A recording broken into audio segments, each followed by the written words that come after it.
Hello साथियों, नमस्कार। Polytechnic पाठशाला यूट्यूब चैनल पर आप सभी का स्वागत है। आज आपको definition of DC generator and motor पढ़ाएंगे। Definition of motor and generator पढ़ाएंगे, ठीक है। Definition of motor and generator पढ़ाएंगे। तो अब यहाँ पे क्या है, जैसे अगर मैं मोटर की बात करूँ, यहाँ पर लिख दें definition of motor and generator, ठीक है। Definition of motor and generator. तो यहाँ पे थोड़ा कम दिखाई दे रहा है, हमको लगता है।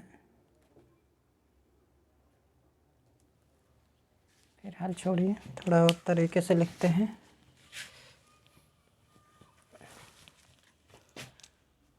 देखिए, अगर मैं मोटर की मैं बात करूं, ठीक है, किसकी बात करूं, अगर मोटर की मैं बात करूं, थोड़ा यहाँ पे हेडिंग लिखना बहुत ज़्यादा ज़रूरी है। Definition of motor and generator, समझ में आया। तो ये चीज़ हो गई। अब अगर मैं मोटर की बात करूं, मोटर, ठीक है, अगर मैं मोटर की बात करूं तो जो मोटर होता है हमारा, ये क्या काम करता है, ये इलेक्ट्रिकल एनर्जी को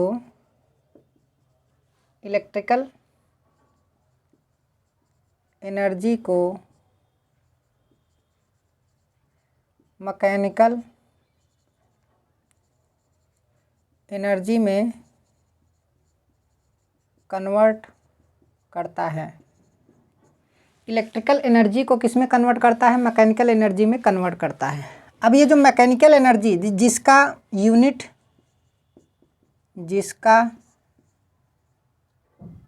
यूनिट आरपीएम होता है। आरपीएम मतलब रोटेशन पर मिनट, रोटेशन पर मिनट, समझ में आया। आरपीएम का मतलब क्या है, रोटेशन पर मिनट, मतलब एक मिनट में कितना रोटेशन, कितना चक्कर वो क्या कर रही है, लगा रही है, ठीक है। तो ये हमारा क्या हो गया, आरपीएम। तो ये मोटर का डिफिनीशन हो गया। मोटर मतलब मोटर वो मशीन है जो मोशन पैदा करेगी। क्या करेगी, मोशन पैदा करेगी। तो मोशन कैसा होगा, रोटेशनल मोशन होगा, समझ में आया। और मोशन कैसा होगा हमारा, रोटेशनल होगा। तो ऐसी कंडीशन में क्या होगा, ये इलेक्ट्रिकल एनर्जी को मैकेनिकल एनर्जी में क्या करेगा, कन्वर्ट करेगा। अगर ये क्वेश्चन आपसे पूछता है कि definition of motor and generator, सबसे पहला टॉपिक डीसी मशीन में आपका यही है, ठीक है। तो definition of motor and generator, तो आपको सबसे पहले इसमें क्या करना है, ये आपको डिफिनीशन देना है कि जो मोटर होता है वो इलेक्ट्रिकल एनर्जी को मैकेनिकल एनर्जी में क्या करता है, जनरेट करता है, मैकेनिकल एनर्जी में कन्वर्ट करता है, ठीक है। अब ये जो मैकेनिकल एनर्जी होती है ये किस में होती है, आरपीएम में होती है। क्या होती है, आरपीएम में होती है, ठीक है। तो इसको हम मिटा देते हैं। ये चीज़ हो गया आपका पहला डिफिनीशन। अब अगर मैं जनरेटर की बात करूं, किसकी बात करूं, जनरेटर की बात करूं, जनरेटर। तो अगर मैं जनरेटर की बात करूं तो जनरेटर हमारा क्या काम करता है, जनरेटर हमारा क्या काम करता है, ठीक है। तो जनरेटर की अगर मैं बात करूं तो जनरेटर क्या काम करता है, ये मैकेनिकल एनर्जी को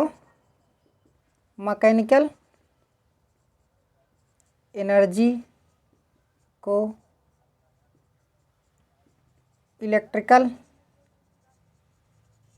एनर्जी में कन्वर्ट करता है। इलेक्ट्रिकल एनर्जी को किस में कन्वर्ट करता है, मैकेनिकल एनर्जी में ये कन्वर्ट करता है, ठीक है। अब देखिए, ये जो मैकेनिकल एनर्जी है कहाँ से प्राप्त होती है, मैकेनिकल एनर्जी कहाँ से प्राप्त होती है। मैकेनिकल एनर्जी का मतलब क्या है कि शाफ्ट हमारा क्या करेगा, मूव करेगा, शाफ्ट रोटेशनल मोशन करेगा, ठीक है। तो शाफ्ट मूव करेगा, जैसे आपका डीजल इंजन हो गया, पेट्रोल इंजन हो गया, टरबाइन हो गया, गैस टरबाइन हो गया, तमाम सारी टरबाइन होती हैं जो मैकेनिकल एनर्जी को क्या करती हैं, जनरेट करती हैं। तो मैकेनिकल एनर्जी किस पर मिलेगी, शाफ्ट पर मिलेगी। तो शाफ्ट के माध्यम से हम क्या करते हैं, इस डीसी जनरेटर की कपलिंग कर देते हैं और कपलिंग के माध्यम से हम डीसी जनरेटर के इनपुट में मैकेनिकल एनर्जी हमें कपलिंग के माध्यम से क्या हो जाती है, मिल जाती है। तो वो इलेक्ट्रिकल एनर्जी में क्या हो जाती है, कन्वर्ट हो जाती है। समझ में आया? तो ये जो हमारा मैकेनिकल एनर्जी है ये कहाँ से हमें मिलता है, मैकेनिकल एनर्जी की अगर मैं बात करूँ तो ये कहाँ से हमें क्या होगा, मिलेगा। तो जो हमारी मैकेनिकल एनर्जी है डीजल इंजन से मिल सकता है, पेट्रोल इंजन से मिल सकता है, टरबाइन से मिल सकता है। There are many types of turbine, steam turbine, gas turbine, समझ में आया, तमाम सारी टरबाइन होती हैं। ये सारी टरबाइनें जो हैं मैकेनिकल एनर्जी क्या करती हैं, जनरेट करती हैं। इन्हें प्राइम मूवर के नाम से जानते हैं। क्या जानते हैं? Prime mover. प्राइम मूवर का मतलब है, प्राइम मूवर, मूवर मतलब घुमाने वाला, ठीक है। प्रथम चालक क्या बोलते हैं, प्रथम चालक बोलते हैं। समझ में आया? तो इसे प्राइम मूवर के नाम से भी हम क्या करते हैं, जानते हैं। तो ये हमारा क्या हो गया, प्रथम चालक हो गया। क्या हो गया, प्रथम चालक। इसे हिंदी में बोलते हैं प्रथम चालक। इसे क्या बोला जाता है, प्रथम चालक, ठीक है। तो प्रथम चालक मतलब प्राइम मूवर को हम जनरेटर से कनेक्ट करेंगे, उसके शाफ्ट को कनेक्ट करेंगे। जनरेटर और प्राइम मूवर को हम क्या करेंगे, जैसे मान लीजिए अगर हम एग्जाम्पल के तौर पर दिखाएं तो जैसे ये हमारा क्या है, प्राइम मूवर है। ये हमारा क्या है, प्राइम मूवर है। तो सिंपल सी बात है, इसका एक शाफ्ट होगा कि नहीं, इसका क्या होगा, एक शाफ्ट होगा। तो यहाँ पर हम क्या करेंगे, मैकेनिकल कपलिंग करेंगे। और यहाँ पे हमारा क्या है, यहाँ पे हमारा क्या है भाई, डीसी जनरेटर है। यहाँ पे हमारा क्या है, डीसी जनरेटर है, डीसी जनरेटर। समझ में आया? तो अब यहाँ पर एक प्लस होगा, एक माइनस होगा, यहाँ से हमें आउटपुट क्या हो जाएगा, मिल जाएगा। तो यहाँ पर हमारा क्या होगा, इलेक्ट्रिकल एनर्जी होगा, इलेक्ट्रिकल एनर्जी होगा। समझ में आया? ये हमारी इलेक्ट्रिकल एनर्जी होगी। और जबकि यहाँ पर क्या मिलेगा, यहाँ पर क्या मिलेगा, इनपुट मिलेगा। और ये हमारा क्या हो गया, आउटपुट हो गया। तो इनपुट में क्या, जनरेटर के इनपुट में मैकेनिकल एनर्जी मिल रही है। मैकेनिकल एनर्जी किससे मिल रही है, प्राइम मूवर से मिल रही है। प्राइम मूवर के शाफ्ट को जनरेटर के शाफ्ट से हमने क्या कर दी है, कपलिंग कर दी है। यहाँ पर क्या है, कपलिंग है, मैकेनिकल कपलिंग बोलते हैं। क्या बोलते हैं, मैकेनिकल कपलिंग। इसे आप कपलिंग के नाम से भी जानते हैं, कपलिंग। तो ये जो कपलिंग कर दिया गया है, तो ये कपलिंग क्या करता है, मैकेनिकल एनर्जी का ट्रांसमिशन करता है। समझ में आया? तो ये मैकेनिकल एनर्जी यहाँ से कहाँ पर पहुँचा दी है, यहाँ पर पहुँचा दी है। तो ये जनरेटर के इनपुट में मैकेनिकल एनर्जी गई, मतलब जनरेटर का, अब सोचिए जनरेटर में क्या है, जनरेटर में क्या है भाई, सिंपल सी बात है, आर्मेचर है, उसके शाफ्ट पर कम्यूटेटर लगा है। तो जब जनरेटर का आर्मेचर मूव करेगा तो फैराडे के इलेक्ट्रोमैग्नेटिक इंडक्शन के प्रिंसिपल पर जनरेटर के कंडक्टर में जो है ईएमएफ इंड्यूस होगा और वो ईएमएफ टर्मिनल वोल्टेज पर जाएगा। समझ में आया? तब वो ईएमएफ जो है एसी होगा, एसी किस में जाएगा, कम्यूटेटर पर जाएगा, कम्यूटेटर उसे डीसी में कन्वर्ट करेगा और कार्बन ब्रश के माध्यम से हमें क्या मिल जाएगा, आउटपुट मिल जाएगा। समझ में आया? लेकिन वो तो बात की बात है।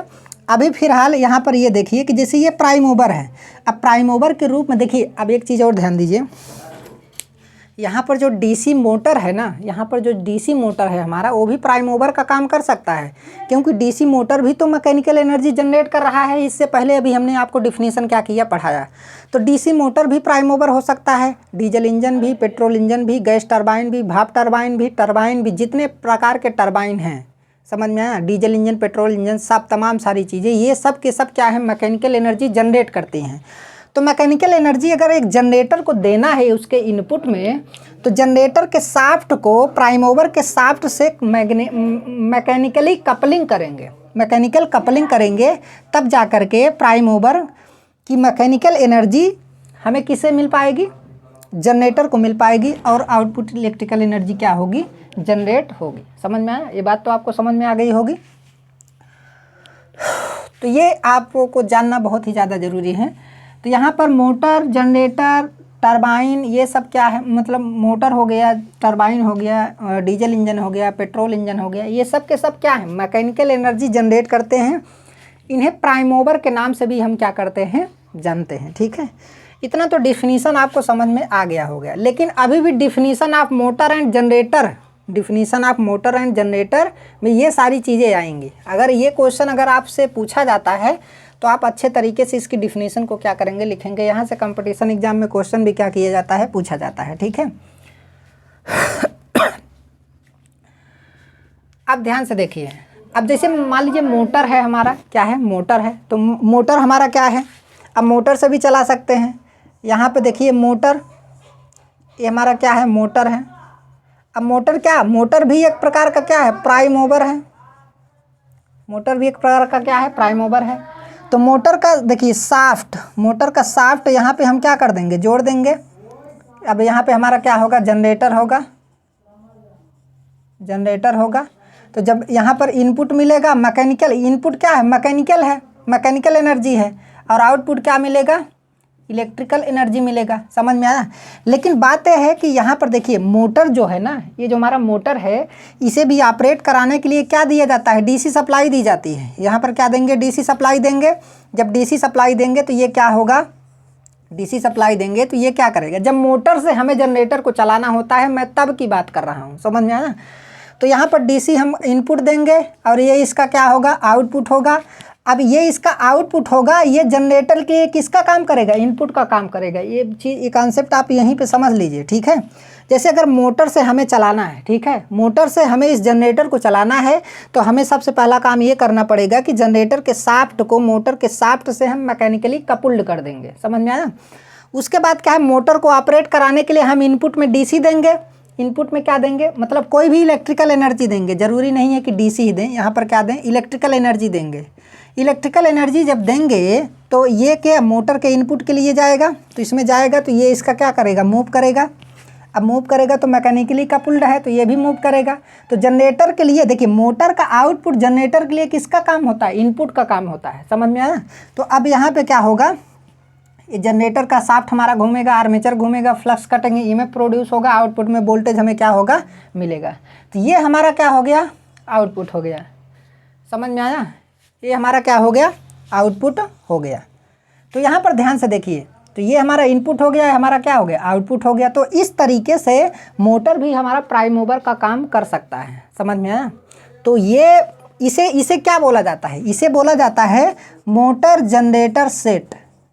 मोटर जनरेटर सेट बोला जाता है। इसे क्या बोला जाता है, मोटर जनरेटर सेट। ओ दिखाई नहीं दिया है तो यहाँ पे मैं लिख दे रहा हूँ। इसे क्या बोला जाता है, मोटर जनरेटर सेट। समझ में आया। क्या बोलते हैं, मोटर जनरेटर सेट, क्योंकि मोटर भी है और क्या है, जनरेटर है, दोनों की मैकेनिकली कपुल्ड है, दोनों मैकेनिकली क्या है, कपुल्ड है। तो मोटर जनरेटर सेट बोला जाता है, ठीक है। अब मोटर जनरेटर सेट कहाँ यूज़ किया जाता है, कहाँ नहीं यूज़ किया जाता, वो सारी चीज़ें तो आप जब डीसी मशीन पढ़ेंगे अच्छे तरीके से तो उसमें सारी चीज़ें आपको क्या की जाएंगी, बताई जाएंगी। अब बहुत सारी मशीनें हैं भाई, इंडक्शन मोटर है, तमाम सा एसी मोटर है, डीसी मोटर है, तमाम सारी मोटर है। There are many types of motor in electrical engineering. समझ में आया। तो अब क्या है, इतना तो आपको समझ में आ गया होगा कि प्राइम मूवर क्या होता है, ठीक है। प्राइम मूवर मैकेनिकल एनर्जी हमें आउटपुट में प्रदान करता है, ठीक है। उसके बाद उसे डीसी मोटर भी प्राइम मूवर हो सकता है। कौन कौन प्राइम मूवर हो सकते हैं, कैसे जनरेटर को चलाया जा सकता है, ये चीज़ हमने यहाँ पर अच्छे तरीके आपको बता दिया, ठीक है। थोड़ा मैं दूध पी लिया हूँ तो थोड़ा दिक्कत हो रहा है, ठीक है। वैसे सुबह सुबह दूध नहीं पीना चाहिए, लेकिन अब क्या बताएं, दूध बच गया था, इस वजह से हमने पी लिया। अगर मैं मशीन की बात करूं तो मशीन का कैसे डिफिनीशन देंगे भाई। मशीन वह डिवाइस है, मशीन क्या है, वह युक्ति है, वह डिवाइस है जो एनर्जी का क्या करता है, रूपांतरण करता है। वैसे तो तमाम सारे डिफिनीशंस हो सकते हैं। मशीन वो है जो काम को आसान करती है, समय को बचाती है। भाई इंसान क्या काम कर रहा है, इंसान टाइम को बचाने के लिए ही ऐसी ऐसी मशीनों का निर्माण कर रहा है, ऐसी ऐसी डिवाइसेस का निर्माण कर रहा है जिससे उसका काम जल्दी हो जाए, समय की बचत हो जाए। समझ में आया। तो इसीलिए इंसान मशीनों को क्या कर रहा है, डिजाइन कर रहा है, नई नई मशीनों को बना रहा है, उसमें कमियों को दूर कर रहा है, फिर नई नई मशीनों को और डिजाइन कर रहा है। समझ में आया। जैसे अब क्या है, बहुत सारे काम होते हैं ना जो आदमी नहीं कर सकता है, बहुत सारे काम होते हैं जो आदमी नहीं कर सकता है। अब जैसे खेत को जोतना है तो खेत को जोतने के लिए हमने ट्रैक्टर बना दिया, ठीक है। अब हल से अगर जोता जाता तो उसमें 4 आदमी लगते, 10 दिन उसको जोतते, तब जा कर के जोताई उसकी क्या होती, कंप्लीट होती। लेकिन अब ट्रैक्टर आ गया है, 1 घंटे में काम हो जा रहा है, 1-2 बीघा खेत 1-2 घंटे में जोता जा रहा है। समझ में आया कितना आसान हो गया, खेती करना कितना आसान हो गया। तो ऐसे बहुत सारे काम है, बिल्डिंग को गिराना, सामान को नीचे से, मतलब हैवी वेट वाले सामान को जो है नीचे से ऊपर, जो काफ़ी ऊपर 90 मीटर ऊपर तक, मैं यहाँ पे एनटीपीसी में हूँ, मैं अच्छे तरीके से जानता हूँ। यहाँ पर एनटीपीसी में जो बॉयलर बना है ना, वो लगभग 105 मीटर हाइट तक बना है। चिमनी उसकी जो है 200 मीटर हाइट तक है। तो अब उसमें क्या है, ऐसी व्यवस्था बनाई गई है कि हैवी सामान को, हैवी मेटेलिक पार्ट को जो है नीचे से ऊपर उठाने के लिए भी मशीनों का क्या किया गया है, डिजाइन किया गया है। सोचिए अगर ये मशीनें ना होती तो क्या हमारा काम आसान होता, क्या बॉयलर डिजाइन हो पाता, क्या बड़े बड़े जनरेटर स्थापित हो पाते, नहीं हो पाते। ये सब मशीनों के द्वारा ही हो रहा है, सारा काम हमारा मशीनों के द्वारा हो रहा है। बस हम अपना दिमाग लगा रहे हैं कि इसे कैसे कनेक्ट करना है, कैसे क्या करना है, कैसे इसे उठाना है, कब उठाना है, किस समय उठाना है। समझ में आया? तो ये सारा काम किसके द्वारा हो रहा है, मशीनों के द्वारा ही हो रहा है। तो मशीन क्या है, अगर ये मशीनें न बनाई जाती तो ये सारा काम हम बिल्कुल नहीं कर पाते। आज जो हमारे घरों में लाइट आ रही है, हम एकदम अंधेरे में रहते हैं। समझ में आया? बड़ी बड़ी फैक्ट्रियाँ, बड़ी बड़ी इंडस्ट्रीज़ वगैरह बनी हैं, जो कंपनियाँ बनी हैं, जो प्लांट्स वगैरह बने हैं, तमाम सारे स्टील प्लांट, जनरेटिंग प्लांट, बहुत सारे प्लांट्स होते हैं, केमिकल प्लांट्स, कितने सारे प्लांट होते हैं। तो ये सारे प्लांटों में बहुत हैवी चीज़ें डिजाइन की गई हैं, जो हमारे काम को क्या कर रही हैं, आसान कर रही हैं। समझ में आया? अगर ये सारी चीज़ें, मशीनों का निर्माण हम नहीं करेंगे तो हमारा काम आसान नहीं होगा, हमारे समय की बचत नहीं होगी। समझ में, और हम आगे नहीं बढ़ पाएंगे। इसलिए मशीनों का निर्माण करना क्या है, ज़रूरी है। तो आप समझ ही रहे होंगे, बाकी सारी चीज़ें तो समझ ही रहे होंगे, बहुत ही ज़्यादा ज़रूरी हैं। क्योंकि मशीनें अगर निर्मित नहीं होंगी, आजकल देखो अब हमारा डीजल पेट्रोल ख़त्म हो रहा है, तो हम क्या कर रहे हैं, इलेक्ट्रिक ट्रेन को क्या कर दे रहे हैं, चला दे रहे हैं। समझ में आया? तो अब ये इलेक्ट्रिक सप्लाई से धीरे धीरे आने वाले समय में सभी चीज़ें इलेक्ट्रिक सप्लाई से चलेंगी। ठीक है? और आने वाले समय में जो है इलेक्ट्रिकल एनर्जी का जनरेशन सोलर पावर प्लांट से ज़्यादा होगा। घर घर के ऊपर जो है छत पर सोलर प्लांट जो है स्थापित किया जाएगा। जिससे क्या होगा, उसमें क्या है, जब सूर्य की हीट, मतलब लाइट एनर्जी को क्या किया जाएगा, इलेक्ट्रिकल एनर्जी में कन्वर्ट किया जाएगा। सिंपल सी बात है, क्योंकि सूर्य की लाइट एनर्जी तो फ्री में मिल रही है ना। अब यहाँ पर जो है देखो, यहाँ पर मैकेनिकल एनर्जी, देखिए आप देख रहे हैं ना कि मैकेनिकल एनर्जी से ही इलेक्ट्रिकल एनर्जी क्या होगी, जनरेट होगी। तो अब वहाँ पे क्या है, लाइट एनर्जी को भी इलेक्ट्रिकल एनर्जी में कन्वर्ट किया जा सकता है। तो लाइट एनर्जी तो फ्री का मिल रही है, लेकिन क्या यहाँ पे मैकेनिकल एनर्जी फ्री का मिलेगा? नहीं मिलेगा भाई। मैकेनिकल एनर्जी, अब मान लीजिए टरबाइन से हमें हाई स्पीड जनरेटर को चलाना है, तो 3000 आरपीएम प्राप्त करने के लिए हमें बहुत बड़ी टरबाइन की ज़रूरत पड़ेगी। उसके लिए हमें बॉयलर बहुत बड़ा बनाना पड़ेगा, बहुत ज़्यादा बड़ा बॉयलर बनाना पड़ेगा। समझ में आया? उस कंडीशन में उसमें कोयला वगैरह जलाएंगे, हीट डेवलप होगा, उसमें पानी को गर्म किया जाएगा, उसको भाप में कन्वर्ट किया जाएगा, हाई प्रेशर की स्टीम टरबाइन के अंदर डाली जाएगी, तब जाके टरबाइन के आउटपुट में हमें मैकेनिकल एनर्जी मिलेगी। तो इतना लंबा प्रोसेस है, बहुत लंबा प्रोसेस है, तमाम सारे उसमें पंप वगैरह लगे होते हैं, बहुत सारा प्रॉब्लम्स उसमें क्या होता है, क्रिएट होता है। तो आने वाले समय में देखिए, अब कोयला भी क्या हो रहा है, ख़त्म होने के कगार पर है। तो इसलिए अब ये सोलर पावर प्लांट को जगह जगह पर स्थापित करना हमारे लिए क्या हो रहा है, बहुत ही ज़्यादा ज़रूरी है। तो सोलर पावर प्लांट एक समय ऐसा आएगा कि हर एक घर के छत के ऊपर जो है आपका सोलर पैनल क्या होगा, लगा होगा। समझ में आया? वहाँ से डीसी इलेक्ट्रिकल एनर्जी को एसी में कन्वर्ट करके इन्वर्टर के माध्यम से हम क्या करेंगे, अपने घर की लाइट को, अपने लोकल लाइट को क्या करेंगे, व्यवस्थित करेंगे। समझ में आया? जिससे हम चाहे फ़ैन चलाएं, चाहे टीवी चलाएं, चाहे कूलर चलाएं, चाहे एसी चलाएं, जो भी चलाने का हमारा मन कहेगा, उस पैनल के माध्यम से जो सप्लाई मिलेगी। बस ये है कि अभी शुरुआत में क्या है, उसका इंस्टॉलेशन थोड़ा क्या, इनिशियल कास्ट क्या होता है, ज़्यादा होता है। इनिशियल कास्ट का मतलब है कि उसको जब अपने घर पे आप इंस्टॉल करवाएंगे तो शुरुआती कास्ट जो है उसका क्या होता है, थोड़ा ज़्यादा होता है। लेकिन एक बार जब स्थापित हो जाएगा तो फ्री का बिजली मिलेगा। एक बार चीज़ों को स्थापित करने में केवल खर्च आएगा, बाकी तो साल भर आप फ्री का ही बिजली क्या करेंगे, यूज करेंगे। बाकी 15-15 साल पे जो है आपको बैटरी को क्या करना पड़ेगा, चेंज करना पड़ेगा। उन सब में धीरे धीरे खर्चा आता रहता है। तो वो हमारे समझ से सोलर पैनल वाला सिस्टम क्या रहता है, ठीक रहता है। ठीक है, आने वाले समय में वही प्रचलित होगा। फिलहाल वीडियो फालतू का बड़ा बन जाएगा, क्या फालतू का मैं डिस्कस करूँ। तो मशीन की अगर मैं परिभाषा दूँ तो वह डिवाइस जो एनर्जी का रूपांतरण करती है उसे क्या कहते हैं, मशीन कहते हैं। समझ में आया। इसमें आप और ऐड कर सकते हैं, बहुत सारी चीज़ों को लिख सकते हैं, लेकिन उसकी ओरिजिनल परिभाषा यही है, ठीक है। इलेक्ट्रिकल एनर्जी को मैकेनिकल एनर्जी में या फिर मैकेनिकल एनर्जी को इलेक्ट्रिकल एनर्जी में कन्वर्ट करती है। जैसे एज, यहाँ पर क्या है, एज, एज मतलब एग्जाम्पल है इसका। इलेक्ट्रिकल एनर्जी को मैकेनिकल एनर्जी में या फिर मैकेनिकल एनर्जी को इलेक्ट्रिकल एनर्जी में क्या करती है, कन्वर्ट करती है। तो ये मशीन का क्या हुआ, डिफिनीसन हुआ। अब इसमें बहुत सारे एनर्जी का कन्वर्जन होता है, लेकिन हमें इलेक्ट्रिकल मशीन पढ़ना है, तो इस वजह से मैं केवल इलेक्ट्रिकल मशीन की ही यहाँ पर क्या करूँगा, बात करूँगा। अगर मैं डीसी मशीन की बात करूँ तो डीसी मशीन क्या करेगा, इसमें क्या डिफिनीसन देंगे, वह इलेक्ट्रिकल मशीन जो डीसी इलेक्ट्रिकल सप्लाई पर क्या होती है, ऑपरेट होती है। डीसी मशीन क्या है, डीसी इलेक्ट्रिकल सप्लाई पर क्या होती है, ऑपरेट होती है। डीसी इलेक्ट्रिकल सप्लाई पर ऑपरेट होती है। यह मशीन मैकेनिकल एनर्जी को डीसी इलेक्ट्रिकल एनर्जी में या फिर डीसी इलेक्ट्रिकल एनर्जी को मैकेनिकल एनर्जी में क्या करती है, कन्वर्ट करती है। समझ में आया। अर्थात देखिए, अब एक ही डीसी मशीन को देखिए ये क्या काम कर रहा है, मैकेनिकल एनर्जी को इलेक्ट्रिकल एनर्जी में भी कन्वर्ट कर रहा है और इलेक्ट्रिकल एनर्जी को मैकेनिकल एनर्जी में भी क्या कर सकता है, ये कन्वर्ट कर सकता है। इसका मतलब है कि डीसी मशीन के कितने एक्शन होंगे, 2 एक्शन। ये पहला एक्शन कौन सा है, मैकेनिकल एनर्जी को इलेक्ट्रिकल एनर्जी में। दूसरा एक्शन कौन सा है, इलेक्ट्रिकल एनर्जी को मैकेनिकल एनर्जी में क्या कर सकता है, कन्वर्ट कर सकता है। समझ में आया। तो इसका मतलब है कि डीसी मशीन के कितने एक्शन होंगे भाई, 2 एक्शन होंगे। समझ में आया। अब वो एक्शन में कहाँ पर, ये का आपका डीसी जनरेटर की तरह, पहला एक्शन डीसी जनरेटर, दूसरा एक्शन डीसी मोटर।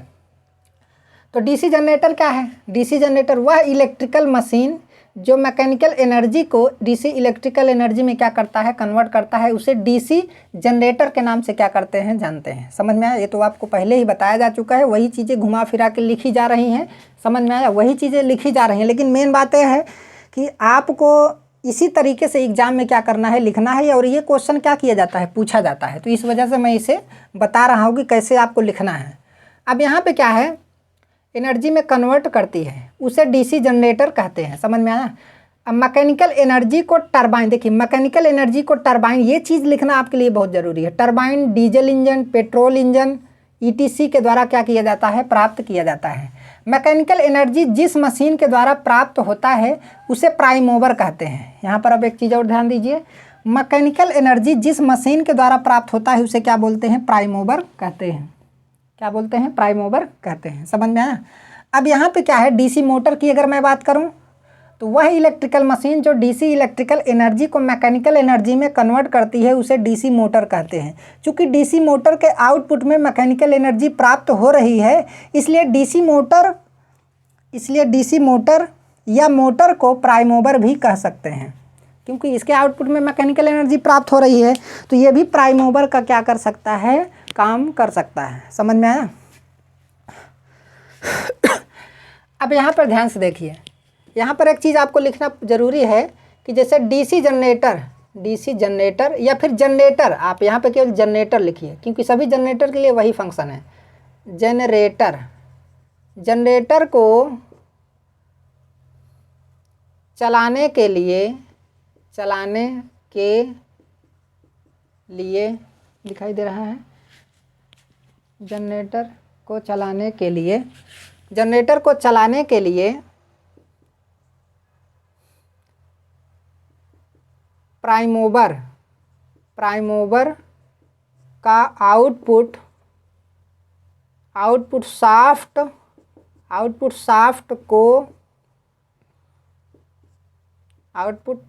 शाफ्ट को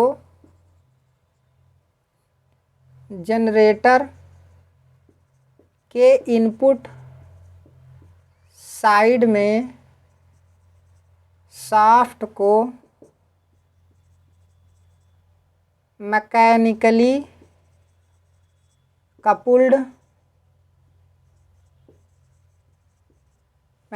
कपुल्ड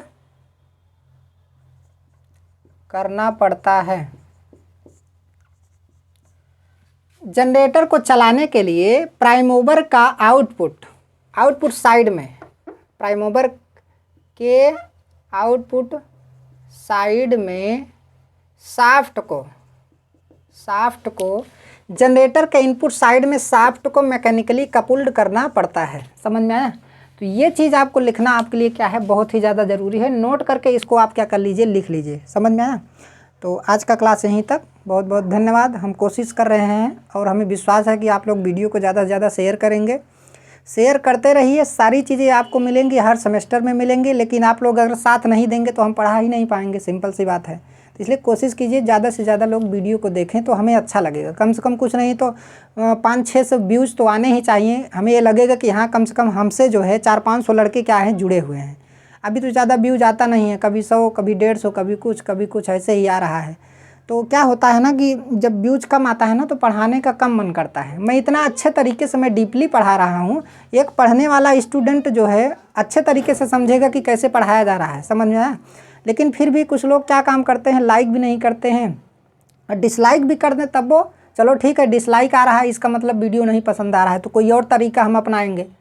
ठीक है। और दूसरी बात क्या है, ना तो लाइक करते हैं ना तो डिसलाइक करते हैं। और दूसरी बात कमेंट भी 2-3 ठो आता है, 2-3 लोग जो कंटिन्यू हैं वही कमेंट करते हैं। बाकी तो सब इतने आलसी हैं और इतने मतलबी हैं कि मैं आपसे क्या बताऊं। ज़्यादा कुछ कहना नहीं अच्छा लगता है, लेकिन मतलबी लोग दुनिया में ज़्यादा हैं। वीडियो को देख लेंगे, ना तो लाइक करेंगे, ना तो सब्सक्राइब करेंगे और ना तो कमेंट करेंगे। बस उनको ये लग रहा है कि बस पढ़ने के लिए मिल रहा है, बस मिल जाए।